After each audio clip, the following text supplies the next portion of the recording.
Hello, everyone, and welcome to tonight's event. My name is Amanda Ferguson, and I'm going to be your host for this evening. Welcome to Model Strangers, which I thought, whenever I saw the lineup for the Imagine Belfast Festival, was a great addition to it. Everybody, I'm hoping in the room, we'll probably do it by a show of hands. Is everyone familiar with Chris's work? Is that why you're here? Yeah, okay.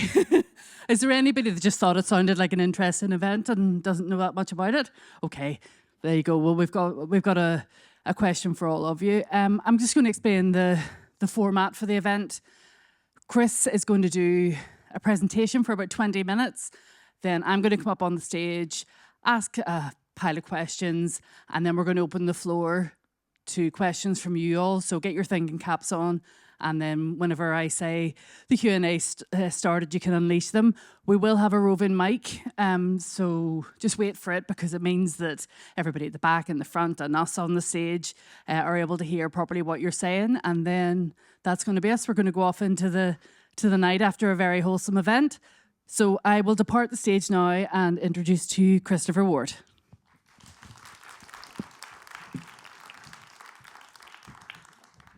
So good evening, everybody. My name is Chris, and I think you're all looking absolutely amazing, and I wonder if I could take a picture. I don't have my proper camera with me, I just have my phone, but I am going to take a picture, so... Yeah, you have to wave or something. Thank you so much. This is just going to be a very short presentation because I want to speak with Amanda and then take some questions from the audience. So I'm just going to talk a little bit about my journey and about how I started Model Strangers and the history of the account. I'm primarily a wedding videographer. That's what I've been doing for the last 12 years or so, wedding photography, and was feeling a little bit unfulfilled with that. For also a couple of years, I'd been trying to do a lot of drone photography and drone videography. So what I was doing was I was going to a lot of sort of isolated environments, places off the beaten track, that I was discovering, doing a lot of research, and just taking some pictures with my drone and with my Sony camera. And yeah, it was sometimes taking me a long time to go to these particular places. And yeah, all these isolated environments, and isolated is the key word because I was feeling kind of isolated myself. There was a lot of isolation. I was feeling disconnected. I was feeling quite lonely. I was spending a lot of time doing this, but it was failing to build any kind of momentum online. And I was, there was a little bit of satisfaction still with it, but because of that lack of momentum, I was just becoming a little bit discouraged and feeling very alone, wanting to connect with people again and wanting to make an impact. And I wasn't making an impact with this, not in a big way. So I've tried to come up with something else, another idea, something else that would make an impact, be big on social media, or something that would make my life more fulfilling, make me feel more connected with people. And I remember, well, my three key skills are I'm a photographer, I'm a videographer, and I'm also a storyteller. That storytelling aspect came in very handy with weddings when I was a wedding videographer. So I have those three skills that I've honed over a lot of years, and I wanted to apply it to something new. The idea for Model Strangers the inspiration came from some other things that I'd seen other people doing online. I remember the idea came to me sort of kind of fully formed one Sunday evening. I was in bed on my phone. Don't do that if you're about to go to sleep. Don't have your phone in bed with you. One of my bad habits. But the idea came to me one Sunday evening, just before I was about to go to sleep. And it filled me with just so much excitement and so much inspiration. And I couldn't wait to go out and try. Because I'm fascinated by documentary filmmaking, especially documentaries that capture real people in authentic moments.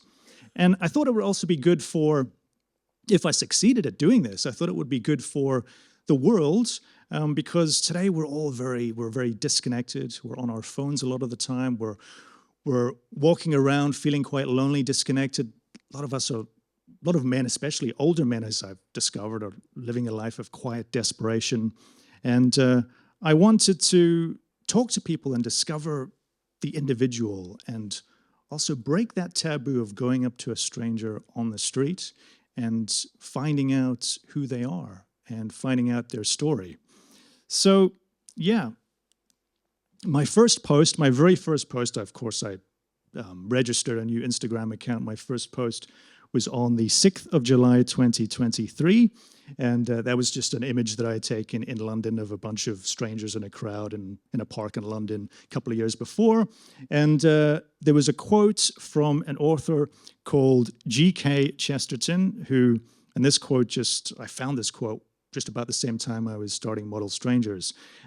He talks about breaking out of the tiny and tawdry theater of your own little plot to see the splendid strangers all around. And that was the text accompanying the first post of mine on Instagram for the Model Strangers account.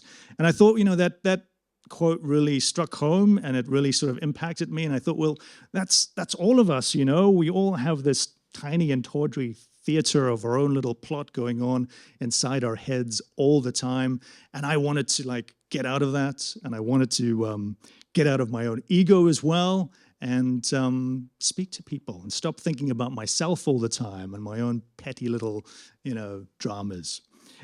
So my very first day was not in Belfast. I know that I'm very much associated with Belfast now, but I was scared to do this in Belfast. I had all sorts of preconceived ideas and notions about Belfast. I thought the people would shout at me or tell me to get lost or something, and they wouldn't be friendly. I don't know why I had that idea. So I thought, well, to experiment with this idea, I want to go a little bit further away. So in case something goes wrong or I embarrass myself, at least I can just leave that wherever it happens in Dublin, far away. Nobody's going to recognize me in Dublin anyway. So yeah, I drove down to Dublin, and having little faith in myself and little confidence in myself, I remember that first day that I was driving down to Dublin with my equipment. I already had a camera lens, but I just invested in a GoPro, and I wear a GoPro around me on my chest. So I had this new equipment. I had my camera in the car, lens, and I remember thinking as I was driving down to Dublin that I'm probably not going to be able to do this, because I know me. I'm going to park the car. I'm going to get out, I'm going to walk around aimlessly for a couple of hours, I'm going to get back into the car, go home, feeling very disappointed and frustrated with myself. That's what I suspected was going to happen.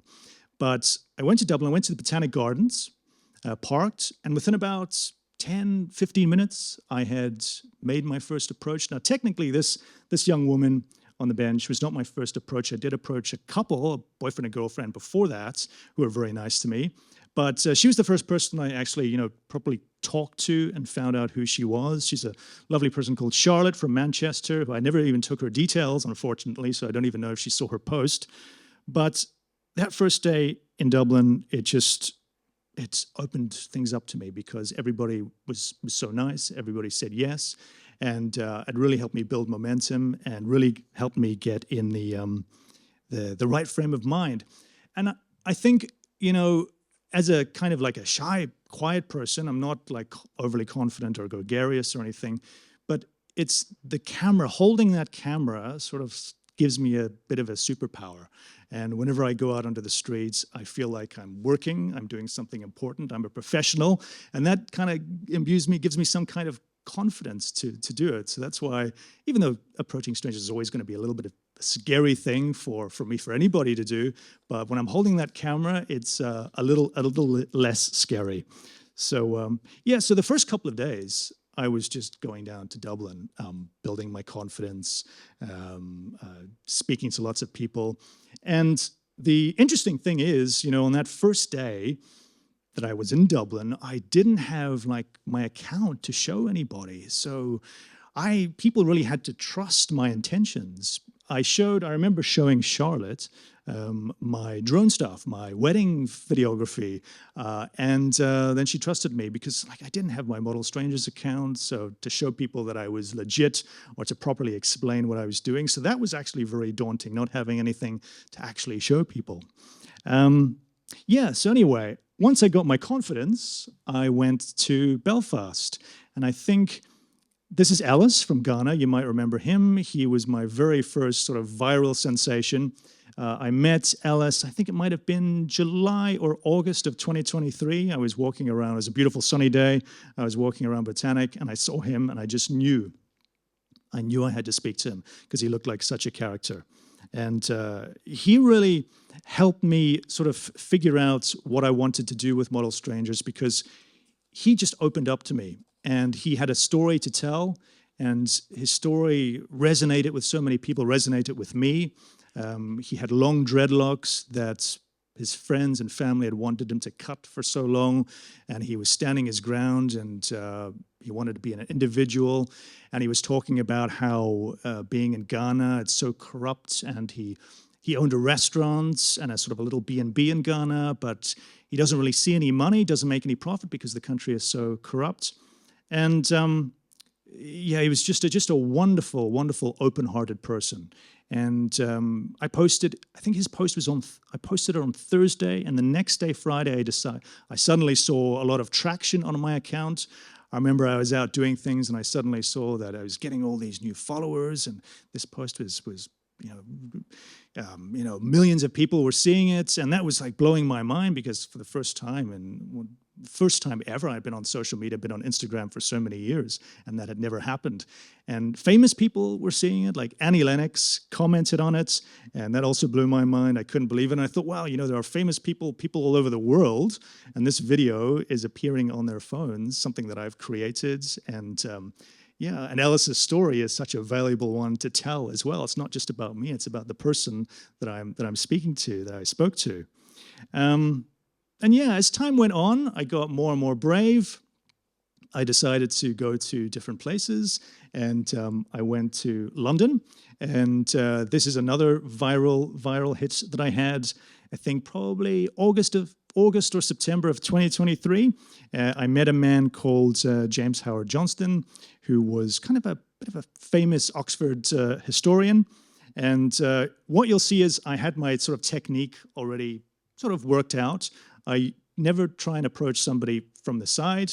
If I see somebody, I'll sort of look at them for a while and figure out if they look interesting, or if what my instincts are telling me. And if it's in the city center, if it's in the center of the city, I'll try and make sure that let them walk somewhere where it's going to be quiet, because I don't want to stop them where it's really noisy. So I'll wait to see where they walk, and then I'll never approach them from the side. I try not to break that rule. I'll approach them from the front. So even if I've walked past them and I've noticed them, I'll walk around again. And so I'm standing in front of them as they're walking towards me, which makes it less scary, and I'm less of a surprise whenever because I'm kind of conspicuous because I'm standing there with a camera. So sometimes they'll notice me. And so this is James Howard Johnston. And you'll see as well, a lot of people are walking around looking very unhappy, looking very sad. And then I stop them and I pay them a little bit of a compliment, and their face just lights up. And that's really, really lovely to see. I always really like that. It's kind of like, I always think of it in terms of like I'm being unplugged from the Matrix. People are walking around sometimes like zombies sometimes, and they're so unhappy. I see people walking down the streets and maybe a sad face, looking very disconnected. And when I stop them and approach them and ask to take their picture and pay them a compliment, it just totally breaks a spell, and they're, it's out of the ordinary and so unusual.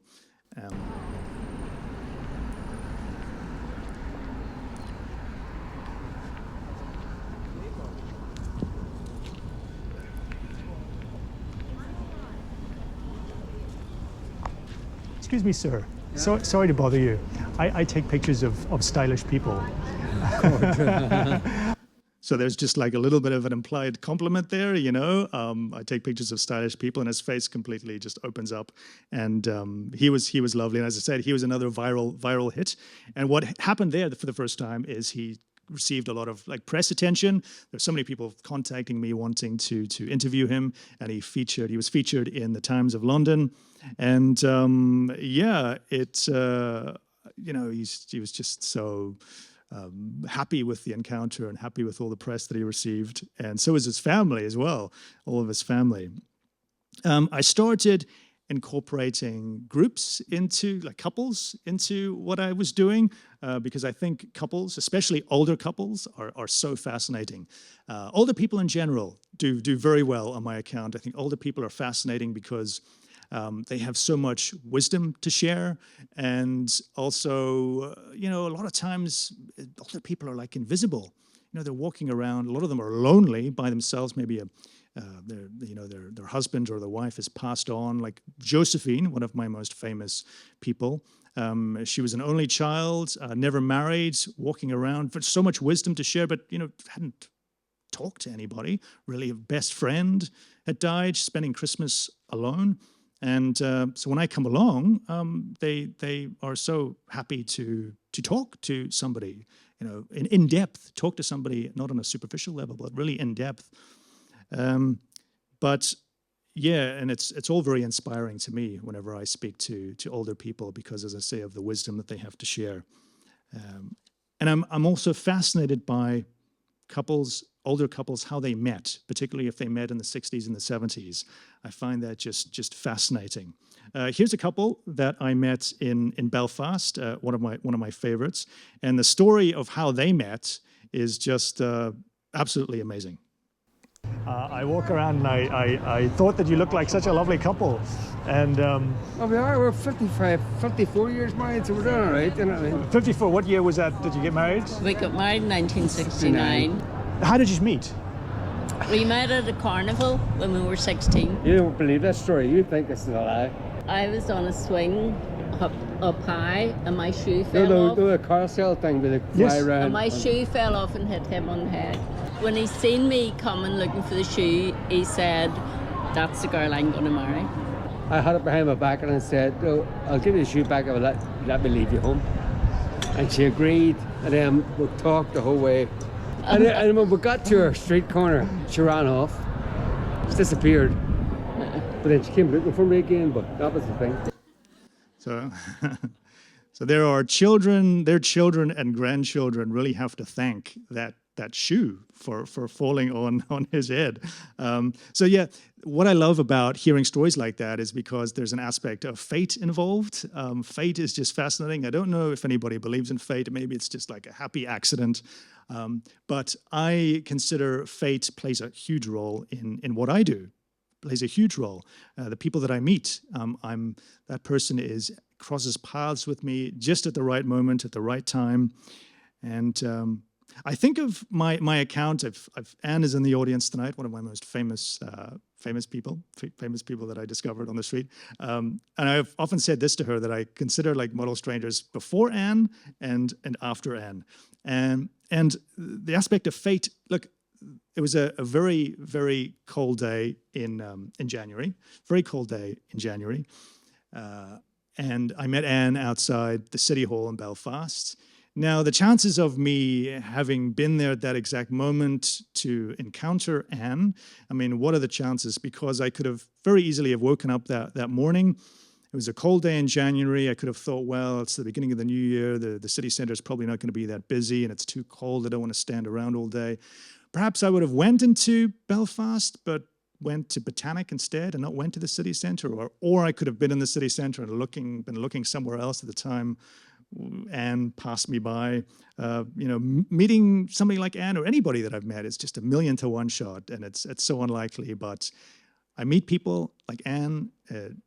Her life has changed dramatically. My life has changed dramatically. And just on the subject of Anne, her video received 40 million views. And that shit to me is just, I can't get my head around it. As I say, I met her on a cold day in January, Belfast City Centre. When I walked away from the encounter with Anne, I thought for the first time I had truly, truly captured something absolutely magical. And what makes a post go viral and for people to resonate with it is like it's usually a combination of things. Specifically with Anne, it was because of the way she looks. Very striking, older lady, part of the older demographic. She's wise, and also that imposter syndrome that she talked about, that lack of sort of self-esteem that a lot of us can identify with. And that just connected with so many people that saw Anne's video. And when I met her, I just thought I captured something so magical, and I couldn't wait to edit the video. Sometimes, I'll meet somebody in, say, February, and I won't post the video until 2 months later. But I knew that I needed to post Anne's video as quickly as possible because I was so excited by it, and received 1 million views in 24 hours, and then it just took off from there. And it's just transformed her life. I have so much, I know Anne's life has changed so much since I stopped her, but she changed my life as well, because 40 million views, it helped, grow my account, and so much press attention, so much media attention. And so I will be eternally grateful to Anne for stopping with me that day and being so conversational with me, and for being so open. Because the best kind of encounter that I will have is not where I'm standing and asking somebody a lot of questions, but it's when it's like a real just conversation with the person, and I'm finding out who they are. And with certain people that I meet, there'll just be that instant familiarity, like I've known them in a previous life or something like that. And this is another example of a good example of why I started Model Strangers in the first place. I met this gentleman called James. I met him at Trinity in Dublin. And a couple of things about this encounter, just you'll see at the start. One thing I look for is micro expressions when I go up to somebody. What is their face telling me? Are they happy with me having approached them? Sometimes they look sad, but then their face brightens up. And also their feet. Feet are very important. Where they are facing. Are their feet facing me, which means they're comfortable and happy with me, or are their feet facing away from me, meaning they want to just leave? But most of the time, people's body language is very open. And you'll see James, the first couple of minutes or the first couple of seconds of this clip, his body language changes and he faces towards me. And then what he says to me reveals something about himself, is just so open, and it always shocks me in a way when people can be so authentic and also so vulnerable. Excuse me, sir. Sorry to bother you. What? Sorry to bother you. I'm Chris. Yeah. And I'm a photographer. I'm a portrait photographer. And I just thought that you had like a really cool look. It was I noticed you over there, and the hat and everything, and the coat. Are you from Dublin, sir? Yeah. Are you? No, I don't live here anymore. I left many years ago. I regard myself, Chris, as the greatest failure that ever walked the planet Earth. Why? What? Why? Because I am. Because I didn't achieve the very basics that a person who, I had the I'm the could have been man. I call myself the could have been man. I'm the could have been man, but I ended up with nothing. I didn't even get a wife. And I tried from the age of 13.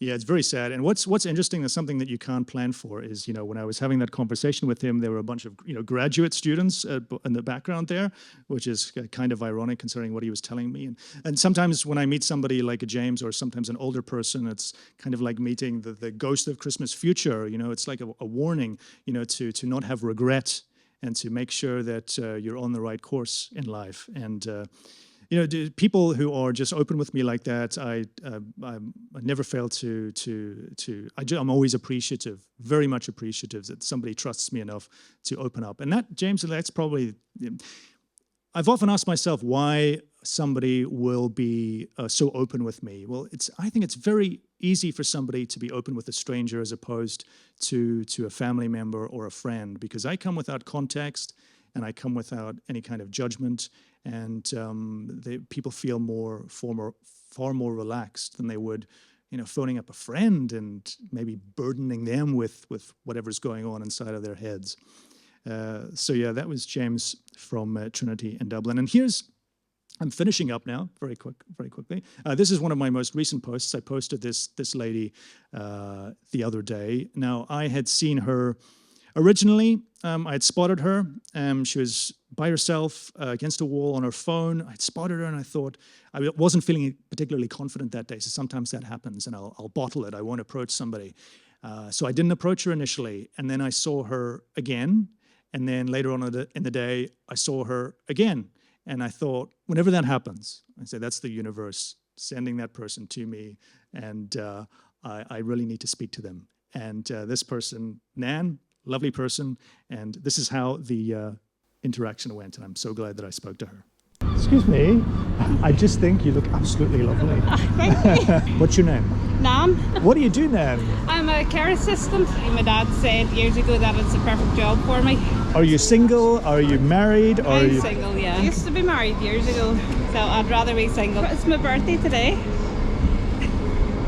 Nan, 44. Yeah, I went to Wagamama's and got something to eat. can I take a picture of you? Yeah, I had a nice wee afternoon here. Did you have any cake? Actually, I had cake at Wagamama and they sang happy birthday. Dining by yourself? Uh-huh. I do that all the time, Me too. but some people find it very difficult to do But that. no, I've been on holiday myself. Last year I went to London for a few days. The year before that I went to Disneyland Paris and I went to see the Arc de Triomphe and the Eiffel Tower. See if you could go back in time and tell that younger version of yourself some advice. You make it and you still have your spirit and your happiness. I think you've probably been through a rough patch. Yeah, but I'm still going through the process as well, like, so What do you hope for the future? just continue on making myself happy. It's what I've been through. You know, just enjoy yourself. It's wonderful that it's your birthday today. Yeah. I'm glad I stopped you. Happy birthday, Nan. Thank you.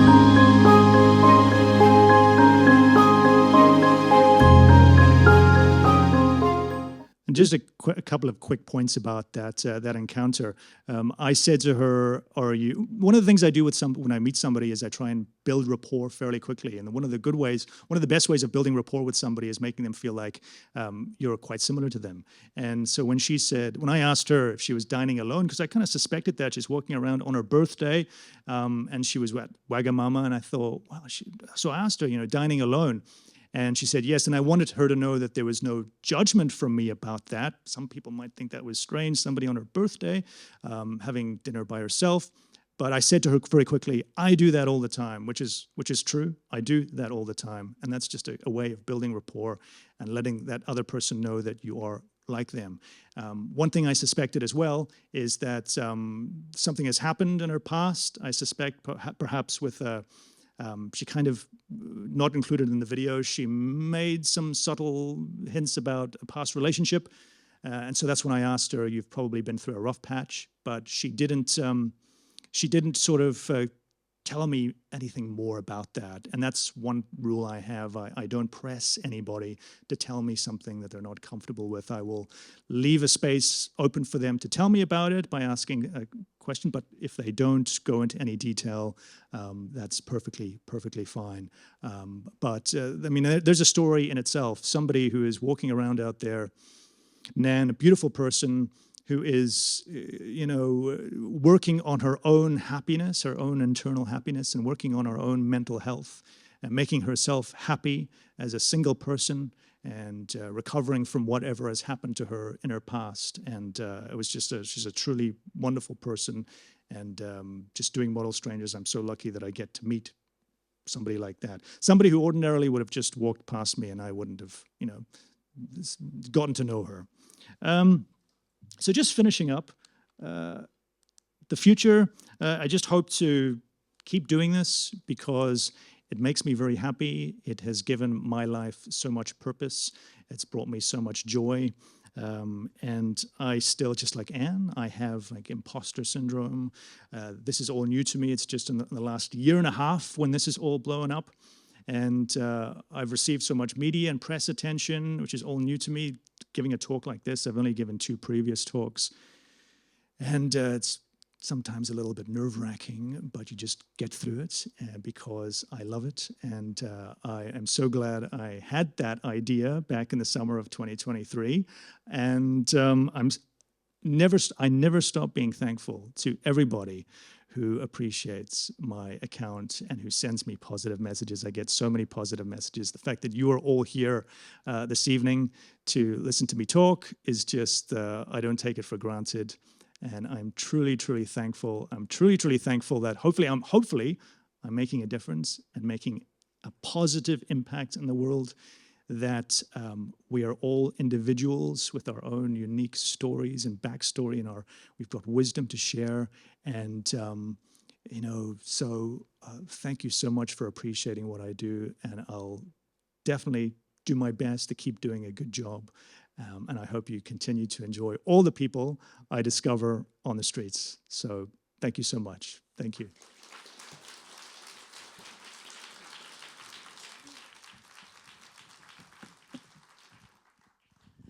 Thanks so much for that.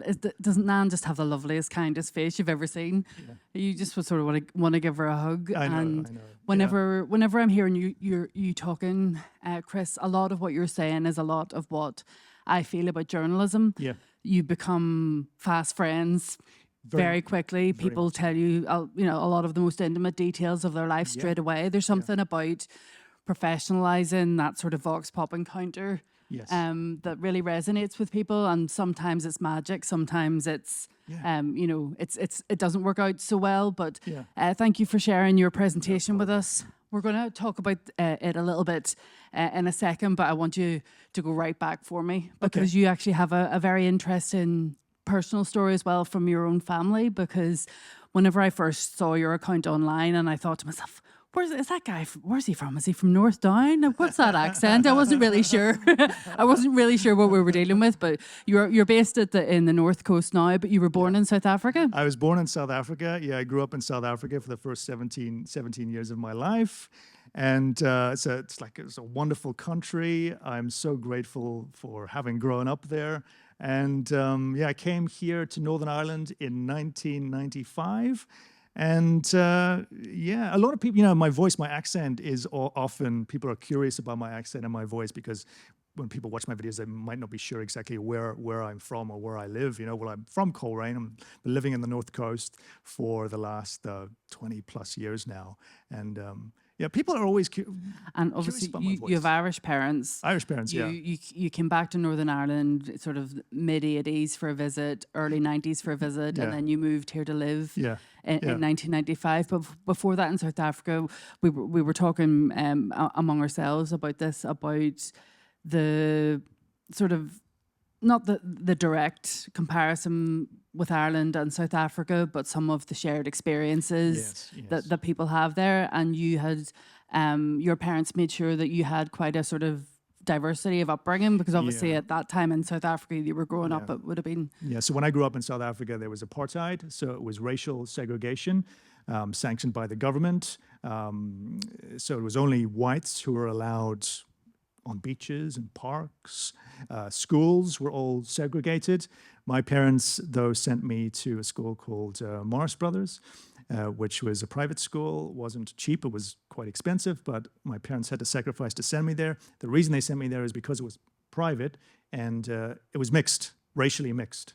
So I grew up one of the rare children in South Africa in the 1980s who grew up sort of in a racially mixed environment. Yeah, and then whenever you moved back here, you'd always been interested in photography, but your education path kind of took you down a different route that maybe it wasn't instinctively right for you, but you sort of trod that sort of college and uni path, media, computer sciences, that sort of stuff. Yeah, I've always been interested in photography, videography, storytelling from a very young age. I remember being a child and being fascinated by sort of that creative pursuit, those creative pursuits.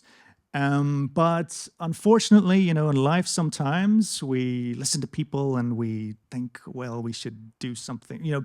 At that time, the late 90s, when I went to university, it was all IT. IT was the big thing. And I did computer science for 4 years at the University of Ulster. And I knew at the time that it wasn't right for me. But I just knew instinctively it wasn't right for me. But I got my degree, and I've never worked one day in the IT industry. And that's my one big regret, is if I could go back in time, I would not go to university. I would just completely pursue photography or videography. But then sometimes the scenic route to where you're get to is all part of it, and you have to sort of do jobs that you don't enjoy to then motivate yourself to actually go for the job that you want. That's right. I think sometimes I catch myself thinking, I wish I had thought of Model Strangers sooner. I wish all this could have happened to me when I was like much younger. But if I wouldn't have met the same people, I wouldn't have had the same path, the same trajectory. I wouldn't have met the same people on the streets, and it wouldn't have happened the same way. So it's And you've been doing a good bit of sort of up until the point that Model Strangers took off online, and we know we've got like over 1 million followers on Instagram and tens of thousands of people on TikTok and YouTube as well. yeah. You've been doing a lot of wedding videography, Yeah. which can be nice in the moment, but perhaps the repetitive nature of it means it's not that satisfying. Yeah, yeah. Working with a lot of bridezillas as well, which is never like, it's. Brides actually have a bad reputation, but in my opinion, actually, they're most of them are okay. They're okay. Only a few are problematic. But yeah, I've been doing that for like 12 years, and it's hard to sort of keep up that inspiration because a lot of the weddings are kind of like the same, and you're going through doing the same thing, and it's hard to feel inspired by it. But I always felt thankful that a bride was entrusting me to film her special day. But I have put weddings on the back burner, so this is 2025 is my first year in like 12 years where I think I have one wedding this year, but that's it. And, obviously the social media is part of, I kind of don't like the sort of distinction between mainstream media and social media and so on. Yeah. We're in a changing media landscape. Yeah. Some of the social media platforms provide income in certain ways, but Yeah. it's more the sort of the platform that provides so that businesses or individuals will make you work offers and sponsorship deals and that sort of thing, and that's kind of how your main income comes from those sort of ventures. That's right. I have a very weird relationship with money. I don't like talking about money. And I also didn't want Model Strangers to be about money, but also I wanted to do this full time. So I have to sort of think of getting an income in some way. So in the last 6 months, I've been making a little bit of money from some social media platforms. Now, Instagram, you might not be aware of this, but all those millions and millions of views I get on Instagram, I make nothing from that. Absolutely nothing. Instagram doesn't pay me a cent or a penny. So I make a little bit of money from YouTube and TikTok, and also people find me through my account and hire me for various things. But that's only in the last 6 months. Up until then, I admit it right now, I'm being reimbursed for all the travel I had done previously to, all the places that I traveled to doing this, Portugal, London, traveling down to Dublin. And I was doing all of that at my own expense, but I wanted to pursue this and see what happened with it. And it's now kind of firmly a career for you, which is a happy place for you to be. And I think whenever we're watching the clips of Chris and the people that he's engaging with, and I was so excited to meet Anne in the green room earlier. I was like, oh my God, it's Anne from Model Strangers. Is that there's something about media representation that you can't fake authenticity. People know whether you're the real deal or not. And a lot of times if you have success in a certain way in the media, people will ask you, how do you do it? Or like, give me tips on how I can do it.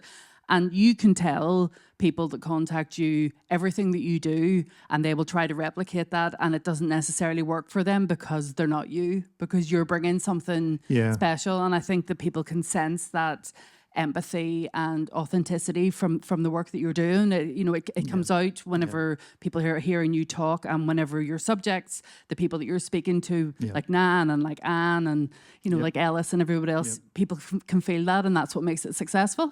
Yeah, I mean, there's a few copycat accounts, and also people message me every day saying that they're wanting to do the same thing and wanting me to give them some tips.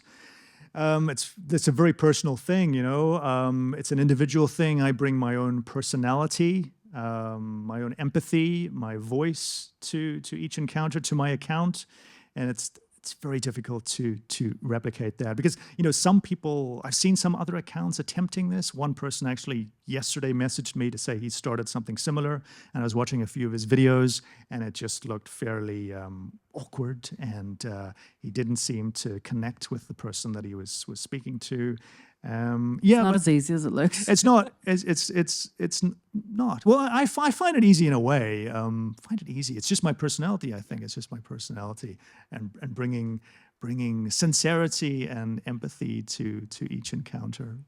And you get about 8 out of 10 people saying yes, and 2 out of 10 people saying no, thank you, or clear off. Yeah, I've been on a good run lately. Actually, the last couple of weeks, I don't think anybody has said no to me, but About 8 out of 10 people will say yes. Most of the time, if somebody says no, it's because they're in a rush, especially if it's the city center. They have to catch a bus or they have to go somewhere, and that's also from city to city, country to country. There is no place. I've even been to Paris. Some can have a bad reputation, but Paris for friendliness. I'm saying, but Paris has just been was amazing. And I haven't received a really truly bad reaction from anybody, so I'm grateful for that. So yeah, 8 out of 10 people is kind of my hit rate. You've referenced quite a lot that you like to talk to older people. Yes, very much like so. obviously it's not exact. Like you will enjoy talking to some of the younger people as well. But Yeah. why do you think that is? Is it just the wisdom, or It's the wisdom. It's the wisdom, and I feel like just older people. An older person will, I think, feel quite invisible in the world today. Especially, I mentioned Josephine walking in the city center with. When was the last time she would have had a really heartfelt conversation with somebody? And it's allowing an older person to talk to me and tell me about their life and have a conversation for the first time, and who knows how long. And also, I learn something from that person, like wisdom, and they teach me something. The amount of things I've learned from people. It's just the sayings and you things. do have a real knack for for picking people on special days. Like I noticed there's a young woman from Belfast called Jambi, who's a photographer and a singer, and you picked her just as she quit her job. Yeah, I know. Like real sort of big moments. It's like I was saying, like fate. I don't know how to explain that. I saw Njambi at the lights. I remember seeing her at the lights, and we gave each other a look at the lights. And she didn't know who I was. I didn't know who she was at that time. But we gave each other a look, and then she ran off. But I just knew there was some spark in me, so I have to speak to her. And yeah, she had lots of opportunities as well. She did a few nights. She wanted to be a jazz singer, and she did a few nights at Bert's Jazz Bar. So yeah, happy for her. She's great. Yeah. And anyone who has ever done the type of interviews that you're doing knows that sometimes you pick people to talk to that as soon as they open their mouth, you instantly regret approaching them. It's a thing that happens in journalism when you're doing Vox Pop. You're stopping people, ask 20 people about what they think of the Imagine Belfast Festival lineup, and of course they all say it's brilliant. They all say it's brilliant, 100% say it's brilliant.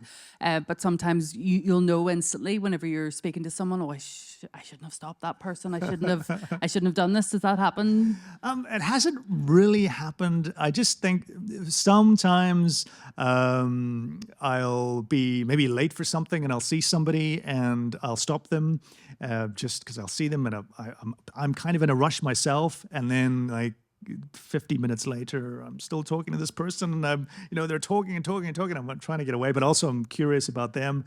But there hasn't been really anybody that I've stopped that I've like truly regretted. Everybody's been nice. I know that the sort of cynic in me as a journalist, whenever we were talking previously, I was like, have you ever stopped a wrong'un? Have you ever stopped someone that ended up, you posted their clip online and they were on the run, or they were doing, something, they were with someone that they shouldn't have been with, or anything like that. And there was an interesting encounter that you had in Dublin with David McDermott. David McDermott. I saw David... Explain a wee bit about who David is. Yeah, David, I spotted him just as sunset in Dublin. I was about to go home, and I spotted him. He looks like something out of like the 1920s. He lives in another world. And I saw him, and I spotted him, and I talked to him for a good half an hour. He was, technically on the run, but not really. He had sought artistic asylum in Ireland, Republic of Ireland, had sought artistic asylum because he had been hounded by the IRS in America, and he came to Ireland in the 1990s to escape the IRS. And I had this great conversation with him, and then I went home later and I Googled him, and I discovered all this stuff about him, that he was this kind of famous artist in the 1980s. He had been friends with Andy Warhol, and there's like he's been in a couple of movies. And he didn't tell me all of this at the time. That would have been fantastic if he had told me like that he was friends with Andy Warhol. But he had been living in Ireland for quite a while. A very, very, very eccentric character. I actually heard him fairly recently being interviewed on the radio, and I could tell that the person that was interviewing him was sort of slightly intimidated, not entirely comfortable, because he is such an eccentric character. Definitely not normal and living in the past, but a great guy. Great guy. And also, like, you see the very best of people, and your intentions are good to them, and you expect their intentions to be back for you. But you have had an incident where you stopped someone and posted their video online, and then you received information that they maybe weren't the nicest person. Yeah, I mean, that's one of my biggest fears, because when I speak to somebody, they come without context. So I don't know who they are or what kind of history they have, or if they have had a criminal record or anything. But yeah, I did meet one particular person who was very nice to me when I met him, and then when I posted his encounter, somebody had reached out. Two or three people actually had reached out to alert me of certain things about this person, and so I had to take the video down. But that's really the first and only time that's ever happened. Yeah, and it's good that you respond to that, because some people, once they post content, then that's kind of a finality of it, and they'll leave it as it is. But that's not what you're doing. So, how is your family and the people you share your life with? How are they responding to your newfound fame, I guess? Yeah, they're like very surprised and taken aback by it all. One of my most favorite stories is my mother was this is like maybe about 8 months ago. My mother was visiting a friend in England, and my mother kind of knew what I was doing, but she didn't really get the concept. She's not on Instagram or anything like that. And she was at dinner with this friend of hers, this longtime friend, and Marina. And Marina had brought a friend of hers along. So this person my mother had never met. My mother had never met this person before. And over the course of dinner, my mother got to talking about me and what I'm doing.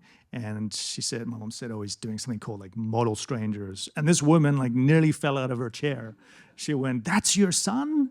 And she couldn't believe it. And like this woman then messaged me and said, "I'm having dinner with your mom right now." And that just blew my mind. I couldn't even believe it.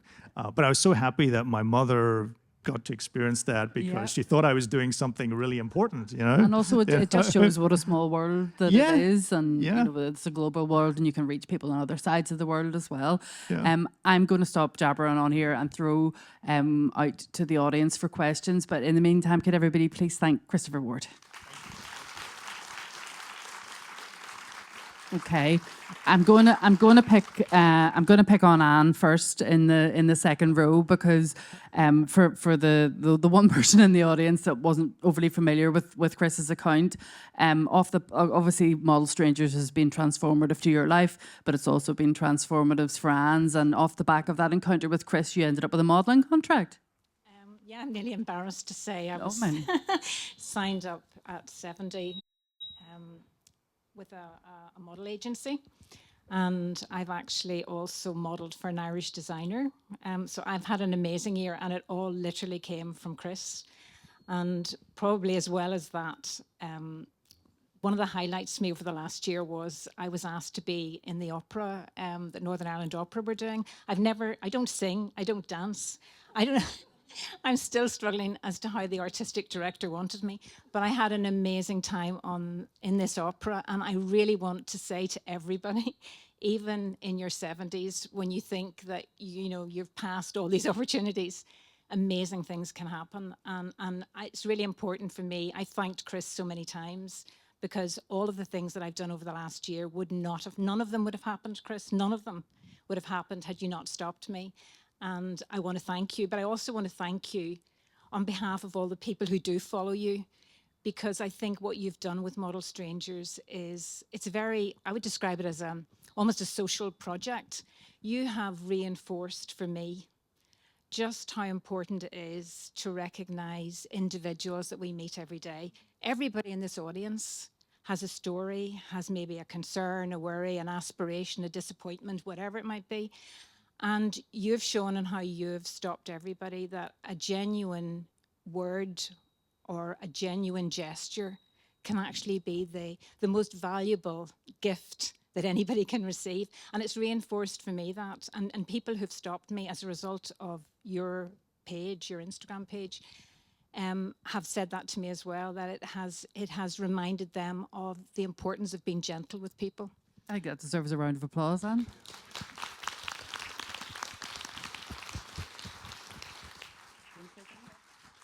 Just on that subject of like people want to be heard and people want to be seen. Just sometimes with the way my brain works, when I go out, I think, oh, I hope I'm not bothering this person by approaching them and speaking to them. That's the way I'm thinking. But people are so grateful. Just recently, an American girl that I met in Dublin, whose post, I was so happy to have met this person, and I had a wonderful conversation with her. And the night her post went up on Instagram, she sent me a voice note, and she was like crying in the voice note, crying and saying that she feels seen for the first time. And I'm just so happy to hear that, you know. So okay, thank you. Anyone else got a question? The gentleman or the lady with the green cardigan on? Thank you very much, Chris. I wanted to ask about when you meet people like Josephine or James, and there's a lot of sadness and loneliness and pain in their lives. When you walk away from that encounter, how do you feel, or how do you deal with that? You know, do you have a sense of wanting to help those people or in any way, or is that the end of you have that encounter and it's over? With those two people in particular, I have their, you know, I'm in contact with them still, and James in particular, I have his email, and I've been emailing him back and forth, and I hope to meet up with him again. He lives in London, so I hope whenever I'm over in London, soon I will see him, and Josephine as well. I mean, Josephine, the amount of love that that people sent Josephine's way after they saw her video, the Christmas cards. I gave everybody my address to send Josephine a Christmas card, and so many cards arrived, and I went up to visit her at her home to give her cards. And so I feel a certain amount of responsibility that when I approach somebody and speak to them, and they, you know, it's not just transactional, it's just that, okay, bye, see you later. I want to hopefully be in that person's life in some way, and I'm very happy to be that person's friend. And so I'm more than happy to continue a relationship with that person. Very good, thank you. And next question from, over here. Let's wait for the mic to get across to you, thank you.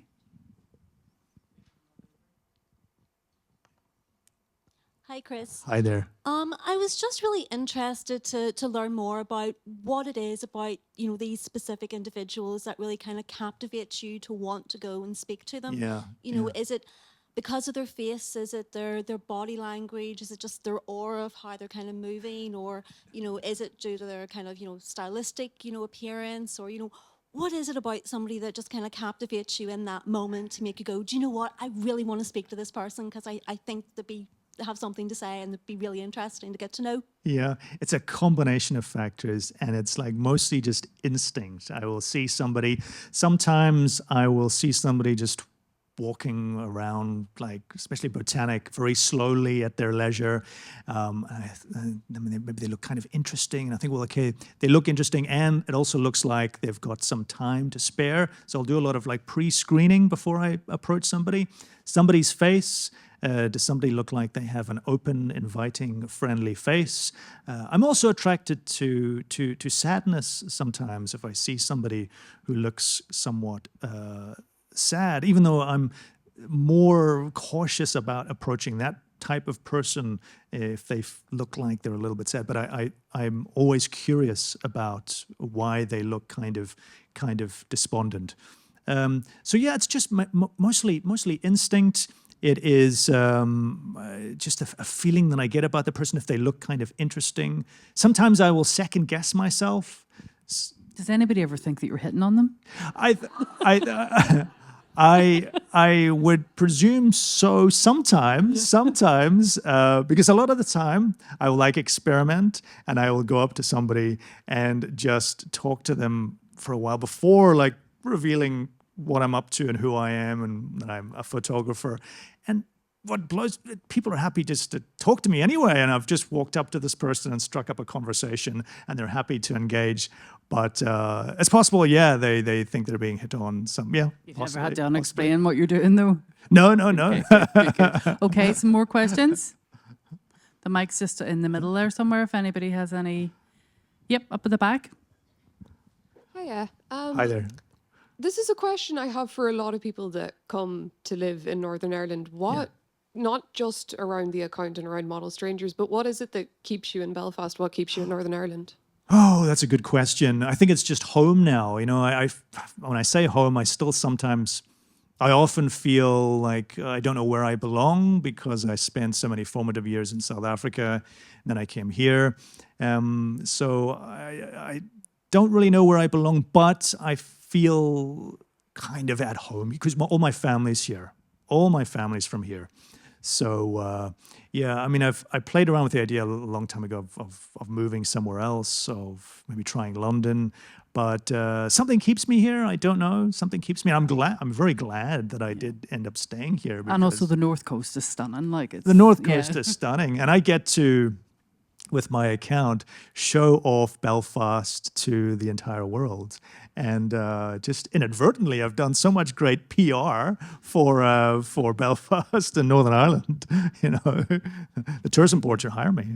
And anybody else got any other questions? Any final? Yep, in the middle of the back, the lady with the black top on, and then we'll come down to you next.